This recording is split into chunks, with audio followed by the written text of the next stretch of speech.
Hi everybody, it's Anita here from BEEFITUP Australia, and we have another Up the Road and Around the Corner.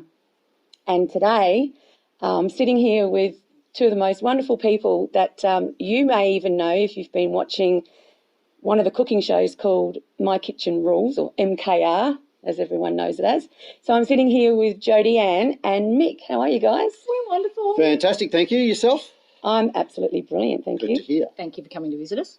You're very welcome. It's absolutely awesome out here, looking out and looking at the water. Yeah, you know why we call it our little piece of paradise. Absolutely. You hide away and you cook up a storm. We do. We do. Yeah. We're looking forward to next year to having you guys coming out on Cook It Up, which is part of our little program that we have for all of our small towns that we're working in with. And, of course, food and mates and a good drop of water or wine or beer. Very else. They sound Very like three else, I must important say. things. Food, mates and water. That's right. but it's all about the mateship. So thank you so much for your support, guys. No No, drama at not a all. problem at Loving all.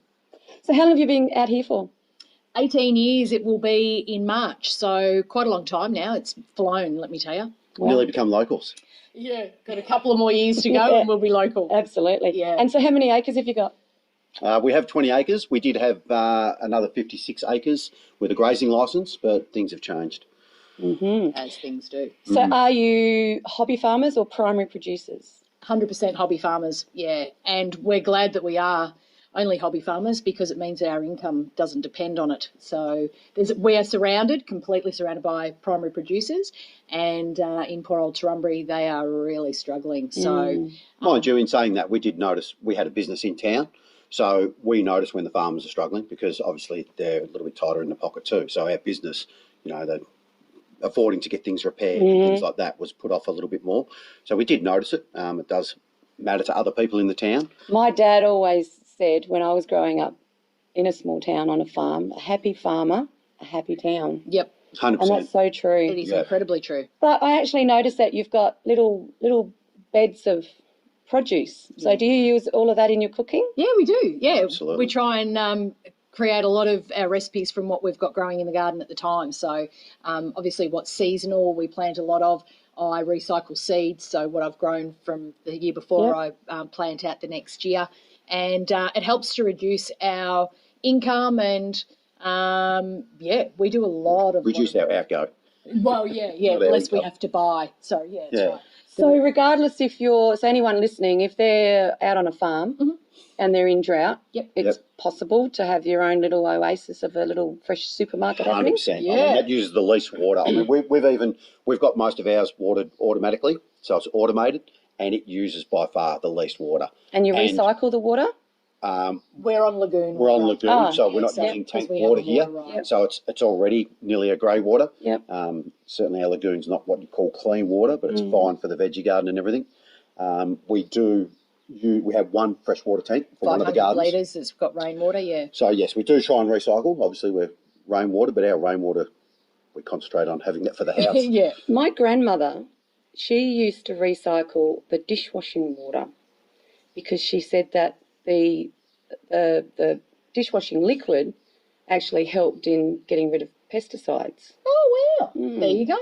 And she also used to spray the plants with dishwashing liquid that she'd actually washed the dishes in. There you go. Yeah. I haven't heard that one. We did have that grey water system when we first. Yeah, we were System like recycling all our grey water just to try and give the But now it lawns runs some through life. a system that keeps the grass greener. Yeah. We've got to have a lot of automation because we're away a lot now. Yeah, so you would. Post My Kitchen Rules, we are probably away 60% of our lives, I suppose. Yeah. So you do a lot of cooking with a national supermarket brand, Yes, we do. Yes. and which is fantastic. Yep. So you obviously are in touch with a lot of city folk. Oh, yeah, all the time. Yeah, we are. Yeah, we are. Okay, so here's a question for you. Right. You can be as deep and meaningful as you like or as vague as you want to. Okay. What are your thoughts on how city folk see our farmers and their life on the land, and particularly what they're going through at the moment with the drought, the water allocation, the dairy demise, mental health? I do have thoughts on this because we do speak to a lot of city people, and they are very negligent as to what goes on and what's involved and where their food comes from. And So do they think that their meat comes from a supermarket on the styrofoam pack all ready to go? I don't think they think about it. I don't think they think Yeah. about it. You know, they just go to the fridge and grab it. They just assume that tomatoes grow up in some factory somewhere or something. There's not actually a farmer behind those tomatoes. And Jodie and I have been fortunate enough with working with the supermarket and all that to meet the families behind these farms and generations that work in them. You know, I mean, for example, Pink Lady apples. You just go and get them from the supermarket. They're everyone's favourite. Now, we've met Rocky and the family and his son and his daughter that all work in there and care and what they do about it. City people don't think about that so much, and I don't blame city people because it's not taught in schools or anything like that. You know, we don't know the story behind how a car tyre is made, but everyone needs one. Yeah, you're right. Farmers give so much to, you know, the city people and the food and industry. Sometimes farmers need some support back. Some love back. Yeah. And I just think that city people just don't realise, you know, I mean, we've had stories, you know, one story is a guy that said, you know, I was talking about the milk industry, and he said, but surely as a backup, you know, we've got powdered milk. Now, I don't know where you think powdered milk comes from, but, you know. I think you need a cow to make powdered milk. You've got to dehydrate the milk to start with to turn it into powder. We shouldn't laugh about it because it is damn serious. And unfortunately, we're seeing so many things in there. Anyway, we could go on forever, but I've got a couple of more things to ask you, if that's all right. Yeah. So how did you get onto MKR? Because of my cooking passion and also an 11-year goal that I had to have my own cooking show. 11 years, so it wasn't an overnight thing? No. You didn't wake up one morning and go, hey, Mick. Yeah, let's do MKR. No, it wasn't that at all. No, 11 years ago, coming up to 11 years ago, I decided I wanted to have a TV show called Champagne Food on a Beer Budget to teach people how to cook low cost. And as you would know, being driven like you are, you've got to take steps forward to achieve your goals. Mm-hmm. And I knew that we had to get our faces on TV. So applied for... Your face on TV. Yeah, applied for My Kitchen Rules. I hear you're pretty good at this game now, though, Mick. Now, oh, my gosh, what a change. So, we applied, and fortunately for us, the producers liked us and our banter and the fact that we are the loved-up country couple, as we've been tagged, and that's genuinely what we are. It's interesting travelling around Australia that people go, oh, my God, you're just like you were on TV. And we always say it's really easy to be yourself. Because that's what's funny about that, isn't it? Yeah. And that's what we were. And and we are now... 2 steps away from actually having the TV show that I've had the 11-year dream of having, or goal of having. Her dream started on Ready Steady Cook with Peter Everett. We spoke to him not long ago. Fair dinkum. Yeah, he's still on there you go. He's terribly excited for us and wants a gig on our show. Oh, what a turnaround. Yeah, I know, right? Love it. Beautiful man. Love Beautiful man, yeah. Well, I remember when we went out to the pilot for Champagne Food on a Beer Budget. Yes, that's right. And I forget you were there. And we gave that lucky farming family we saw David. $250. We were actually hoping to catch up with Dave and Lyndall the other night. 2 nights ago. At the pub. Yeah. Geez, they're a hard-working family. They are, aren't they? They are fantastic. So they had pistachios, lamb, and wine. Grapes for wine. Yeah. And they've just alcohol treats. I toured a comedian many years ago, and we were up the Sunraysia area, and he wakes up. We were on our way to a show, and he wakes up in the back seat and goes, "Oh, look at all the alcohol trees!" And I'm going, "Oh my God, that is a ripper!" I love that. Welcome to touring comedians. Yeah, but the world's full of them. And so we're hoping with our show to shine the light on more farmers, so that the whole of Australia, city, country, whatever, actually does get to see what there's families behind these businesses, and what they're doing and how they're getting support, and if they're not getting support, the good and the bad. You can't just we can't bring everything down to a woe is me situation, because we all need to be uplifted and support each other. And you're damn right, because that's what we're all about at Beef It Up. And Australian Horizons Foundation is we're all about celebrating our culture, celebrating our generational farmers, celebrating our first generation farmers. Yeah. Anybody who wants to get out there and have a go to feed our country, well, anybody in business really. I mean, town or country, it doesn't really matter.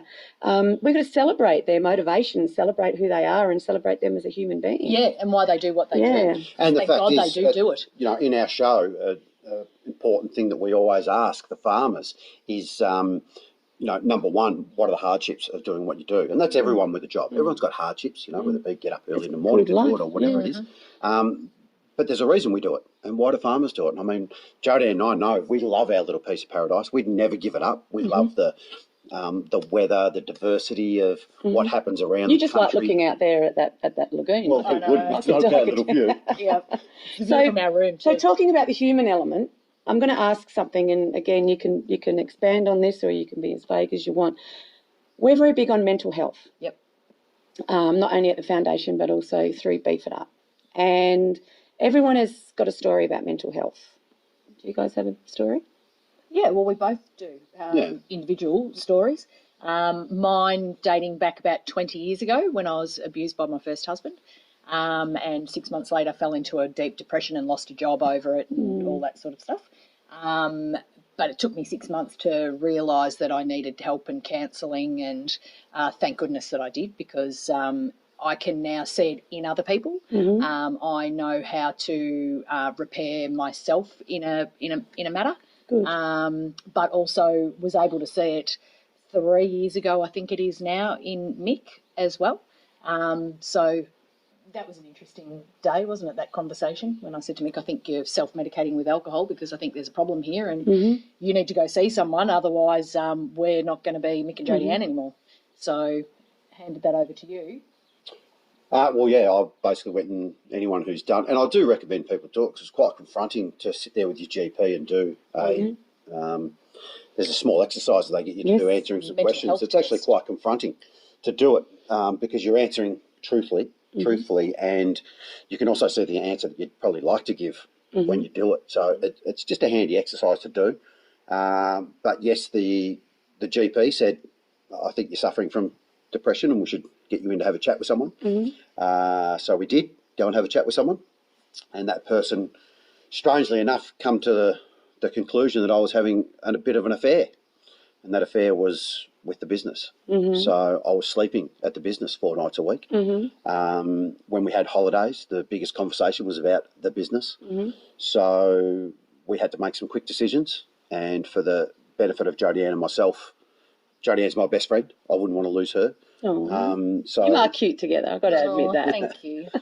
So something had to go, and that meant the business. You divorced your So business. divorced the business. Yeah, which I never ever thought. I was against it. Yep. I really was. But to have a psychologist say, this is what you need to do, I laughed at her initially. Literally. And I said, oh, yeah, of course, that's going to happen. Not. Just sell our income, no worries. Yeah. But Big step. Massive step. huge. And you know what? So life-changing.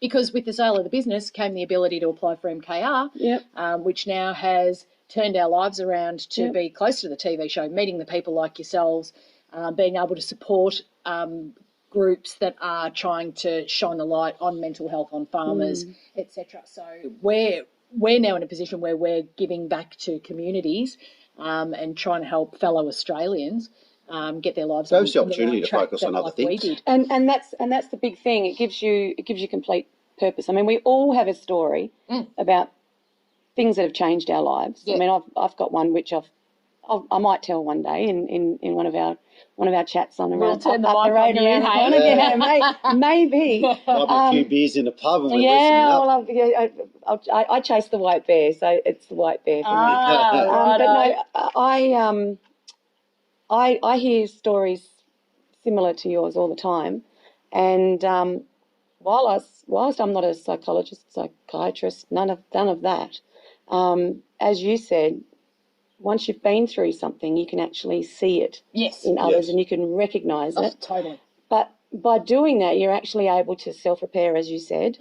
And the worst thing that you can do is not talk about it. So, you know, as you said, going to the doctor is a big thing. So one of the big things that we have at Beef It Up is encouraging people to basically address mental health head on. Yep. We talk very openly about suicide because unfortunately it is a fact of life. Yes, it is.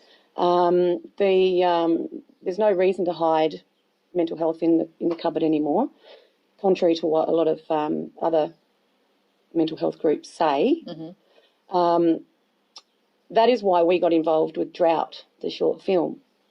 And I just want to tell anyone listening to this a bit of a story. When we had the VIP screening of Drought, the short film, up in Sydney recently, and we had one of your judges. We did it, Yes. Colin. Yes. Our Sir Colin. Sir Colin. Sir Colin. Yes. Yes, and he was present at this event. And besides the fact that a couple of our volunteers was like, "Oh my God, it's Colin." Yeah. He's amazing. I get a message from you saying that you were seeing the live stream. Yes. Yeah, talking to Colin at the time. On his Instagram. Yes, it was. He's very passionate about helping the farmers and stuff as well. You're lucky he didn't sit up in the back row and out of the blue just go boom, because he loved doing that on set. As nice of a guy as he is, he's a bit of a. He's a prankster. I could tell it. I could tell that. But he's and I heard a story too about him on leaving that screening that he said to some of the people involved with tears in his eyes that whatever he could do to actually help promote this and help the farmers, he's going to be on board. So that's the kind of guy Colin is. Yeah. Well, I think I'll leave that one in your department. Yeah, guys. definitely. Seeing that you know Colin. Yeah. But I'm really excited with the fact that just coming back to 1,000 paddocks. Yep. That the money that we raised from the 1,000 paddocks, which obviously $5 donation, 1,000 paddocks, $5,000, we can take out 3 really, really cool programs to that lucky community, which of course includes you guys coming out for a Talk It Up and a Cook It Up. Yeah. Yep. And we may even be able to take out the short film, the Drought short film, for a screening. Yeah. Depending on how great. that goes in the can't wait short to film see it. festivals. Yeah. It's raw and real, mate, and I'll have to give you a packet of tissues. We gave everyone a packet of tissues at the screening and no one could work out why. And I just told everybody as they were walking in, you'll know why. Yeah, and I'm a crier. But that's okay. I'm good with crying. But openly. But as we said, it's raw and real, and we're about being raw and real, and we're grassroots. So I want to thank you guys so much for your support. We want to thank you for coming out to see us. You're very welcome. Our support is our pleasure. Yeah. And it's something we believe in and we're behind it. You know, we learnt our passion, something that we discovered actually on the show, talking to city people, because we were the farmers, sort of, the country folk, and it gave us a purpose that was, we believe in it. Well, we have a saying at Beef It Up and the Australian Horizons Foundation, something that our founder actually said, who's a third-generation cattleman, lives on 85,000 acres. It's a bit. So it's a big paddock. Take a while to check the fences. Oh, yes. He said, let distance not divide us. That sounds great to me. So I'm going to leave this chat on that note, and thank you so much for your support. And I think I'll see you in a paddock. I reckon you will. Let distance not divide us, young lady. Absolutely. Thanks, Anita. See ya. Thanks, Mick and Jodie-anne.